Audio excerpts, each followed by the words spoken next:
महिना लाभाचा, प्रगतीचा, करिअरमधील ग्रोथचा. वृषभ राशीच्या ज्योतिष प्रेमींनो, तुम्ही आयुष्यात खूप काही सहन करता, पण कधी असं वाटतंय का की मी सगळ्यांसाठी उभा राहतो, सगळ्यांच्या मदतीसाठी सदैव तत्पर असतो, परंतु माझ्यासाठी कोण? मी इतका शांत आहे तरी सतत माझीच परीक्षा का घेतली जाते? हा प्रश्न तुमच्या मनात आहे तर हा व्हिडिओ केवळ तुमच्यासाठी आहे. कारण मे 2026 तुमच्यासाठी फक्त एक महिना नाही, तर तो तुमच्या आयुष्यात पैसा, स्थैर्य आणि योग्य दिशा घेऊन येत आहे. आणि हो, शेवटी मी तुम्हाला एक प्रश्न विचारणार आहे, त्याचं उत्तर मला तुमच्याकडून कमेंटमध्ये अपेक्षित आहे. वृषभ रास म्हणजे काय? तर वृषभ रास म्हणजे संयम, स्थैर्य आणि विश्वासाचं प्रतीक होय. जग कितीही वेगाने बदललं तरी तुम्ही तुमच्या जागी ठाम उभे राहता. म्हणूनच हा महिना सांगतो, तुमची वेळ आता सुरू होत आहे. एक लक्षात घ्या की हळू चाललं तरी चालेल, परंतु योग्य दिशेने चालत राहायला पाहिजे. कारण वृषभ रास कधी धावत नाही, मात्र ती पोहोचते तेव्हा सगळ्यात पुढे उभी असते. नमस्कार, मी ॲस्ट्रोगुरू डॉक्टर ज्योती जोशी सर्व ज्योतिषप्रेमी व अभ्यासकांचं मनपूर्वक स्वागत करते. आपण मे 2026 या महिन्याचं राशी भविष्य समजून घेत आहोत. आजच्या भागात वृषभ राशीसाठी हा महिना कसा असेल यावर सविस्तर चर्चा करणार आहोत. व्हिडिओच्या शेवटी मी तुम्हाला या महिन्यात करावयाचे विशेष उपाय सांगणार आहे, त्यामुळे व्हिडिओ शेवटपर्यंत बघा. ही शास्त्रीय माहिती आवडल्यास व्हिडिओला शेअर करा, जेणेकरून ती इतरांपर्यंत पोहोचू शकेल.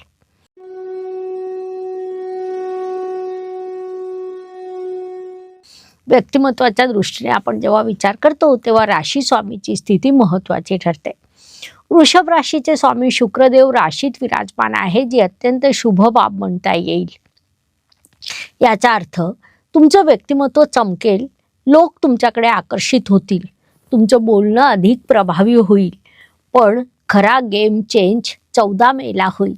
या दिवशी तुमचे राशी स्वामी मिथुन राशीत जातील, म्हणजे तुमच्या धनस्थानात प्रवेश करतील आणि तिथून सुरू होईल पैशांचा विचार. अर्थात तेव्हा तुमच्या मनात प्रश्न येतील की पैसा कसा वाढवायचा, गुंतवणूक कुठे करायची, बचत कशी करायची. अशा वेळी केवळ कम्फर्ट झोन सोडायला हवा. पैसा तुमच्या विचारातून तुम्हाला प्राप्त होणार आहे, ही बाब प्रामुख्याने लक्षात घ्या. वृषभ जातकांनी टाळावयाच्या 5 चुका. या महिन्यात वृषभ जातकांनी टाळावयाच्या 5 चुका सांगायच्या झाल्यास वृषभ राशीसाठी हा महिना चांगला आहे. मात्र काही चुका टाळल्या नाहीत तर नुकसान होण्याची शक्यता आहे. त्यातली पहिली चूक म्हणजे पैशांच्या बाबतीत निष्काळजी असणं होय. दुसरी गोष्ट म्हणजे नात्यामध्ये इगो अजिबात दाखवू नका. तिसरी गोष्ट म्हणजे महत्त्वाच्या वस्तू प्रवासात विसरू नका.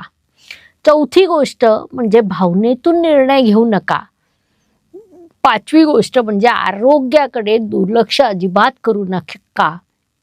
लक्षात ठेवा, लहान चुका मोठं नुकसान करतात. धन, कुटुंब, वाणी या दृष्टीने विचार केला असता तुमच्या धनस्थानात गुरुदेव म्हणजेच तुमचे लाभेश विराजमान आहे. याचा अर्थ उत्पन्न वाढेल, बचत घडून येईल, कुटुंबात आनंद वाढेल.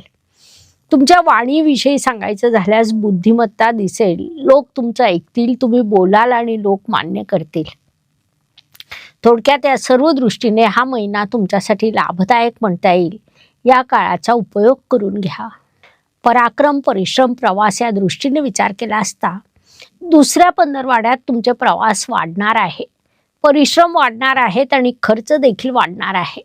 महत्त्वाची सूचना म्हणजे तुम्ही प्रवासामध्ये सोबत असणाऱ्या मौल्यवान वस्तूंची काळजी घेतली पाहिजे. कारण छोट्या निष्काळजीपणामुळे मोठं नुकसान होऊ शकतं. ही बाब तुम्ही प्रामुख्याने लक्षात घ्या. वास्तू, वाहन, जमीन, सुखशांती, मातृसौख्य या सर्व दृष्टीने विचार केला असता हा महिना तुमच्यासाठी शुभच म्हणता येईल. जुन्या वास्तूतून लाभ होऊ शकतो. कौटुंबिक प्रवास घडून येण्याचे योग निर्माण झालेले आहेत. आईकडून तुम्हाला मार्गदर्शन प्राप्त होईल. आईचं ऐका, त्यातच तुमचं भलं आहे. शिक्षण, प्रेम, संतती, विवाह या दृष्टीने विचार केला असता महिन्यातील पहिल्या पंधरवाड्यात शिक्षणावर मोठा खर्च होईल. दुसऱ्या पंधरवाड्यात अभ्यासामध्ये यशाची टक्केवारी वाढेल. प्रेमाच्या बाबतीत बोलायचं झाल्यास गैरसमज निर्माण होऊ शकतात, म्हणून तुम्ही आपली भाषा सांभाळायला हवी. तुमची संतती या काळात उत्तम कार्य करेल. त्याचा तुम्हाला अभिमान वाटेल. विवाह जुळून येण्याचे योग निर्माण झालेले आहे. थोडक्यात या सर्व दृष्टीने हा काळ तुमच्यासाठी सकारात्मक म्हणता येईल. म्हणून या काळाचा तुम्ही सदुपयोग करायला हवा. वृषभ जातकांसाठी एक प्रश्न. तुमच्यासाठी पैसा महत्त्वाचा आहे की मानसिक शांती? तुमचं उत्तर कमेंटमध्ये नक्की लिहा. आरोग्य, कर्ज, स्पर्धक, हितशत्रू या सर्व दृष्टीने विचार केला असता या काळात तुमचं आरोग्य चांगलं राहील.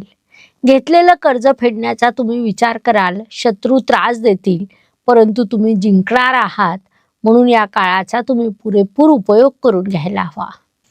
नोकरी व व्यवसाय या दृष्टीने विचार केला असता जे वृषभ जातक नोकरी करत आहेत त्यांच्यासाठी हा महिना लाभदायक म्हणता येईल. तुम्हाला चांगल्या संधी प्राप्त होतील. प्रमोशनचे योग देखील तुमच्यासाठी निर्माण होणार आहेत. व्यावसायिक जातकांना देखील लाभ होणार आहे. थोडक्यात हा महिना तुम्हाला ग्रोथ देणारा आहे. म्हणून या काळाचा पूर्ण लाभ घ्यायला हवा. ज्येष्ठ नागरिकांच्या दृष्टीने विचार केला असता या काळात तुम्ही स्थैर्याचा अनुभव कराल. तुम्ही कुटुंबाचा आधार बनणार आहात. त्यातून तुम्हाला एक समाधान प्राप्त होईल. महिला वर्गाच्या दृष्टीने विचार केला असता या काळात तुम्ही आर्थिक स्वावलंबनाचा अनुभव प्राप्त कराल, ज्यामुळे तुमचा आत्मविश्वास देखील वाढणार आहे. तुम्ही स्वतःसाठी निर्णय घेणार आहात.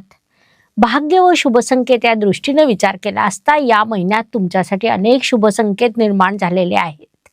प्रामुख्याने सांगायचं झाल्यास राशी स्वामी राशीत असणं, भाग्येश लाभात असणं हे अत्यंत मोठे शुभसंकेत म्हणता येतील. त्यांच्यापासून तुम्हाला अत्यंत शुभ परिणाम देखील प्राप्त होणार आहे. म्हणून या काळाचा सदुपयोग करायला हवा. कर्माच्या दृष्टीने विचार केला असता तुमच्या कर्मस्थानात राहू ग्रह विराजमान आहे. राहू दसमे दुनिया बसमे असं म्हटलं जातं. त्यामुळे या काळात तुमचे कर्म अत्यंत उत्तम असतील. त्यातून तुम्हाला योग्य तो लाभ देखील प्राप्त होईल. लाभाच्या दृष्टीने विचार केला असता तुमच्या लाभस्थानात मंगळ आणि शनी सारखे दोन प्रबळ ग्रह विराजमान आहेत. ज्योतिष नियमानुसार लाभस्थानात येणारा प्रत्येक ग्रह लाभ देण्यासाठी आलेला असतो. त्यामुळे या काळात तुम्हाला उत्तम लाभ प्राप्त होईल. या काळाचा पुरेपूर उपयोग करून घ्या, जेणेकरून जास्तीत जास्त लाभ तुमच्या पदरात पडू शकेल. व्यय व परदेश गमन या दृष्टीने विचार केला असता या काळात तुमच्यासाठी खर्चाचे अनेक योग निर्माण होत आहेत. मात्र तो खर्च योग्य कारणांनी होणार आहे. वास्तूवर तुम्ही खर्च करणार आहात, शिक्षणावर खर्च करणार आहात, संततीच्या करिअरसाठी तुमचा खर्च होईल. हे सर्व खर्च सकारात्मक आहेत, म्हणून तुम्ही ते नक्की करावे. या काळात तुम्ही प्रवास करणार आहात, त्यावर खर्च होईल. तसंच काही खर्च हॉस्पिटलवर देखील होताना दिसत आहे. म्हणून तशी मानसिकता आधीच तयार करून घ्या, हा सल्ला देण्यात येत आहे. चला आता आपण तुमच्या या महिन्यातील स्कोर पाहूया. तर पैसा या दृष्टीने विचार केला असता या महिन्यात तुमच्यासाठी धनलाभाच्या संधी चांगल्या आहेत. तसंच बचत होण्याचे देखील योग आहे. त्यामुळे 10 पैकी 8 गुण पैसा या विषयाला आपण देऊ शकतो. प्रेमाच्या दृष्टीने प्रेमात गैरसमज निर्माण होऊ शकतात. त्यामुळे 10 पैकी 6 गुण देता येतील. तसंच करिअरमध्ये प्रचंड मोठ्या ग्रोथची संधी आहे. म्हणून 10 पैकी 7 गुण तुम्हाला करिअर या विषयात प्राप्त होत आहे. अर्थात पैसा आणि करिअर हे दोन्ही विषय प्रबळ असल्यामुळे हा महिना तुमच्यासाठी उत्तम म्हणता येईल. दररोज सकाळी नवीन दिवस उजाडतो, त्यानंतर रात्र होते.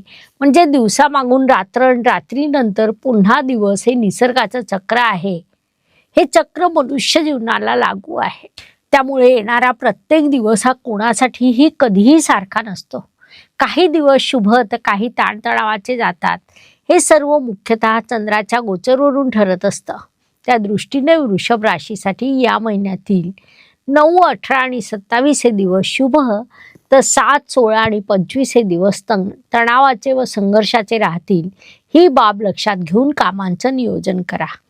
उपायांच्या दृष्टीने विचार केला असता वृषभ राशीच्या जातकांनी शुक्रवारी पांढऱ्या वस्तूंचं दान करायला हवं. ओम शुक्राय नमः या मंत्राचा 11, 21 किंवा 108 वेळा जप करावा. आई वडिलांचे आशीर्वाद घ्या, कारण तुम्ही शांत असता, परंतु तुमच्यात प्रचंड शक्ती आहे. हा महिना तुम्हाला स्थैर्य, पैसा आणि यश देणार आहे. या उपायांनी या सर्व गोष्टींमध्ये सकारात्मक बदल घडून येतील, म्हणून हे उपाय नक्की करा. वृषभ राशीसाठी हेमेटाइट हे ब्रेसलेट सुचवण्यात येत आहे. आर्थिक अस्थिरता, नात्यामध्ये तणाव अशा समस्यांचा जर तुम्ही सामना करत असाल तर हे ब्रेसलेट तुमच्यासाठी लाभदायक ठरेल. हे ब्रेसलेट तुम्हाला ऑनलाईन खरेदी करायचे असल्यास त्याची लिंक डिस्क्रिप्शन बॉक्समध्ये दिलेली आहे. ब्रेसलेट सोबत धारण कसं करायचं याचा शास्त्रोक्त विधी ॲक्टिवेशन कार्ड देत असतो. त्या कार्डवर ब्रेसलेट ठेवून तुम्ही ते ॲक्टिवेट केलं तर त्याचा तुम्हाला प्रचंड लाभ होतो. सिद्ध केलेलं हे ब्रेसलेट ॲक्टिवेशनने तुम्हाला फळ द्यायला लागतं आणि हो, सोबतच डिस्काउंट कुपन कोड देखील असतो. त्यामुळे डिस्क्रिप्शनमध्ये जाऊन आपण ते बुकिंग करू शकता. एक बी पेरलं तर त्याचं लगेच झाड होत नाही, परंतु ते जेव्हा झाड होतं तेव्हा ते सावली देतं. वृषभ राशीच्या जातकांनो, तुमची वेळ येत आहे. थोडं धैर्य धरा. हे चॅनल केवळ ज्योतिष शिकवण्यासाठी नाही तर तुमच्यासाठी प्रगती देण्यासाठी आहे. चॅनलला लाईक, शेअर, सबस्क्राईब करा, बेल आयकॉन ऑन करा. धन्यवाद. शुभम भवतु. जय ज्योतिष. नमस्कार. शास्त्राचा अभ्यास करण्यासाठी माझी मराठीतून 11, हिंदीतून 2 अशी पुस्तकं प्रकाशित झाली आहे.